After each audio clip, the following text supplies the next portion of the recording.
And through the wonders of modern technology, I have both Lisa Pearson and Helen Wills on the line, who are both local bloggers. Very good afternoon to you, ladies. Hello. Hi. Right, Helen, you're sounding a little bit distant there, but so just try and come a bit closer to your mic if you can. I'm here. Can you hear me now? Oh, that's nice and clear. Right, okay. So we're currently linked up via Skype. I've never actually done this before. This is like a conference call. I've spoken to one person on Skype. I've never spoken to two people. So this is a new thing for me. It's a bit like being on the radio. Well, it is being on the radio. It's exactly like that, in fact. Thank you for that. Anyway, right, the reason why we got you women on here this afternoon, and believe you me, I'm starting to regret it already, but it's to discuss you're both bloggers, aren't you? That's right. Yeah, okay, Yeah. So let's start with Lisa. Now, your blog is called the Mummy Whisperer blog. Now, for those who don't know, perhaps tell us a bit about blogging first, and then how you got into it. Well, blogging, it's a bit like a diary. Everyone's done a diary at some point in their lives. It's just that a blog is online. That's all. Mm. And so lots of people, especially lots of mums blog because they're kind of recording their lives, and then it becomes really therapeutic because you meet other people. And I think nowadays we can feel quite isolated, and blogs and the community that you get involved in means that you have all these people around you who are very supportive. Right, okay. So how did you, what inspired you, Lisa, to start doing this then? Well, I'm a coach.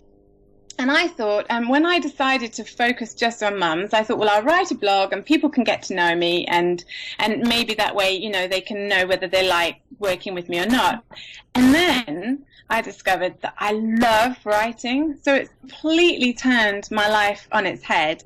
And I've written a book, and I just love to write. I love writing my blog, and I'm starting to be paid to write, and it's just brilliant. Love it to bits. Okay. Now, what about you, Helen? How did you get into all this? Well, as Lisa said, a diary. I began, someone on my birthday, when my first child was about 6 weeks old, gave me this beautiful diary from Laura Ashley, and I thought, I can't write shopping lists on that, I'll start a diary. And for some reason, I started writing in my daughter's voice. And I kept that going for about 3 years, and then got quite bored trying to write it. I just didn't find the time. So I then discovered a parent blog, and decided I might have a go at that, and started to write, continued writing in her voice, and then began to get comments and people saying that they quite liked what I was writing, and this whole new community of people suddenly appeared, and I became part of something completely different and really great fun. Okay, so both of you are what we're calling sort of like mummy bloggers, I suppose, for want of a better phrase, and you're both local as well. You're both based in the West Herts area, is that right? That's right. St Albans seems to be the capital of the blogging world of the UK, basically. So there are loads of us here, but it just happens that there are 4 of us who are up for in the same awards but different categories. Right. Okay. So this the Mad Blog Awards, that's what it's called, isn't it? Yeah. Have I got the name right? Yeah, the Mad Blog Awards. Then this is a national competition, but it just so happens that 4 of the finalists are actually all based within a couple of miles of St Albans here. That's right. Okay. So is there how is St Albans viewed then amongst the rest of the UK blogging community? Is this kind of like the mecca of the blogging world then?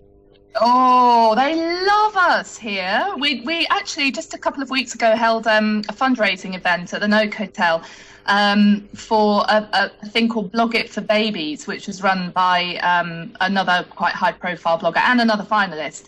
And the feedback and support we got for that was amazing, and we kind of created a little bit of a reputation for ourselves. Okay, so now then you mentioned there about your blogs, and that Helen, you said that you write yours from the perspective of your daughter, and Lisa, you mentioned about yours being something that you're now even starting to get paid for, but is there, I mean, the other blogs then that have been put forward as well, I gather one's called All Baby Advice, and the other one is Dorky Mum. Are they all in the same style, or do you cover sort of different things? How do your blogs, what sort of style are your blogs? There's a question in there somewhere, pick it out. Yeah. No, they're really different, and that's the lovely thing about us, because we're not actually competing with each other. Right. So dorky mum, Ruth, Mm-hmm. she is the perfect example of the fact that we were interesting before we were parents and we're still interesting now. So her blog is has got politics, and it's got campaigning, and it's got photography, and it's got like a really different broad spectrum of things on it. Right. And Merca's blog, which is all baby advice, is really interesting because she says she started writing it as the journey of her life and her family, but because she started writing about problems she was having, she'd get comments, and so then it's really supportive for her and then anyone else who reads her blog. So she's really writing it in order to hope that by sharing her story, it shares advice to other mums as well. Right, okay. And can we just point out as well, Dorky Mum, that's not like a cruel nickname that you have for Ruth, that's the name she gave to her site herself, yeah? That's right. Okay. What I've done to try and make it really easy if anybody wants to support all of us, is if they go to my blog, they'll see on the right-hand side there's a little badge and it mentions the Mads, which makes sense when you think mum and dad's bloggers. So it says the Mads. And just below there's a little badge saying, I love your blog. And it says, these are all my mates who are in the Mads. And if they click there, it will remind them of who we all are. Because I was thinking, I don't sometimes remember the day of the week, let alone anything else. So no one's going to remember all our blog names if they wanted to be really, really supportive of us. Well, you see, one of the things we're going to do, Helen, is we're going to put links to your blogs on our blog, because we have one as well. It's not in the same league as what you ladies do, and I'm sure it doesn't get half as many people who visit it, but we will link to it nonetheless from westheartsdrivetime.radioverulam.com, and we'll make sure. So we've got actuallymummy.co.uk. We'll link to that one, and then we've also got the mummywhispererblog.com, and we'll put that one on there as well. Now, how many people approximately follow your blogs? I mean, is there a little bit of competition between you as to who's got the most followers? There's always competition, but it's in very good spirits. Right. Because just to set a benchmark, then we get around about 600 unique visitors a month that look at our blog. I'm guessing now you're just going to blow those numbers out of the water, aren't you? Yeah. Well done, Lisa. To be honest, I mean, my blog is in small scale, so I get 5,000, near on 6,000 this month. But there are bloggers out there who are getting 50,000 hits a month. Right. Lovely. I'm really pleased to hear that now that ours gets 500. But you see, ours is only for the West Herts area, so I can't imagine there's going to be many people who live beyond West Herts who are going to really look at it. No. If you cut yours down to just the West Herts number, I suppose that takes it down to what, 4,500, does it, or something? It would take mine down a lot, because I get a lot of readership around from America and Europe as well. So yes, quite right. Right, not really. Mine's the same. Mine's similar to Lisa. I'm quite surprised. So I thought yours was huge, but mine's similar. But again, they come from all over the world. I have quite a lot of people in Australia that I communicate with regularly on my blog. Right. Okay. Well, thank you for making ours feel so inadequate. Now that was really nice of you, ladies. Yeah. Okay. So when are the Mad Awards then? When do you find out who's done, how well people have done? It's awful. The voting finishes on June the 6th, and we don't find out until September the 28th or something like that. Wow, that's a long time. Yes, it is a really long time. But luckily, there's some more awards in the middle, and some of us are up for awards in that one as well. So that might cheer us up while we have to wait. Okay. And who votes on these? I mean, is this something that anybody can just go onto a website and click to support, or is it a special panel? How does that work? You vote. You all vote. Anybody can vote. Come and vote. Yes, please. Right. How?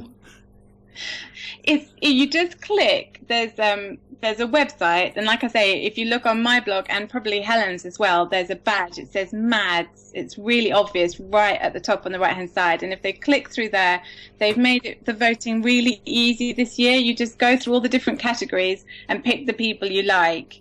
And also, it might give people a chance to have a look at blogs and see about all these blogs that are out there, because there are some really interesting ones. Mm. That's a really good point, because I found some blogs on there who I didn't recognise. It's a really good point. If you're interested in blogging, there's no better place to go and start. And just to point out also, you don't have to vote in every single category. You can just vote in the categories you're interested in. But as long as they vote for you, you don't mind what other categories they vote in. Is that right? Yeah. Precisely. Right. Okay. And just finally, if there are people listening who are sort of interested in this, but they think, well, I'm not a parent, or perhaps my parenting days are long behind me now. What other things could people blog about? And what advice would you give to somebody thinking of starting up writing a blog? Have a passion. Yeah. Write about something that you're really interested in, and if you know stuff about something that lots of other people don't know, write about that. Apparently one of the biggest blogs is a blog called Shed Blogger. It's just a guy who blogs about sheds, but it's got massive following. Right. Okay, because I was thinking here in the studio about what we could blog about, and Ian, my assistant here, he's a massive fan of the drummer Clem Catini. Now, you ladies may not have heard of Clem Catini, but he has drummed on more #1 singles than any other artist of all time. Wow. Is that something that he could blog about? There's a blog in that. You reckon? Right, okay, he could do that. I know a lot about coffee shops in the St Albans area. Do you think there's a blog in that? Definitely. Definitely. Yeah. I get free coffee that way as well. Hey, I like your thinking, because I was thinking I could write stuff about the different varieties of coffee that's on offer, the price, how attractive the waitresses are. I had all these ideas that I could do. You think I could? Pay you for that? Yeah, I think you might find the waitress idea would take off, and also if you start blogging about the people that you see, I bet you that would be really popular as well. What like the? I'm just off to buy you domain name. Yeah, I've already registered St Albans coffee shop, so don't even think about that one, ladies. But and basically, then the ruder I am about people, the better. Do you think for making the blog be interesting? It depends on your personality. I would say if you're going to blog, the more you write, the more you find your own voice. Right. Mine tends to be very moderate. I'm very much about kind of like finding your own, intuitive way, and no extremes of parenting. So I just have to stick with that, which is, not very exciting. But people who have got that slightly snappier side to them, they can be really controversial, and that is very popular. Right, okay. I might talk to you ladies about this off air then, see if I can make some money out of this as well. That'd be nice. But in the meantime, best of luck with the MAD Awards, and congratulations for being shortlisted. And we wish your blogs every success, and we will link to them, like I said, from ours, westhartsdrivetime.radioverulam.com. And let's hope you win. Can I just ask, by the way, Lisa and Helen, you're not up against each other in a particular category, are you? No, thank goodness, no. Oh, that could have been ugly else. Yes, because I would definitely have had to just, hit her over the head with a frying pan or something like that. Right, on that note, I think we'll leave things there. Thank you very much, ladies. I'd like to say it's been a pleasure. I'm actually quite slightly scared more than anything, but thank you anyway, and maybe we'll speak to you again sometime soon. Oh, thank you very much.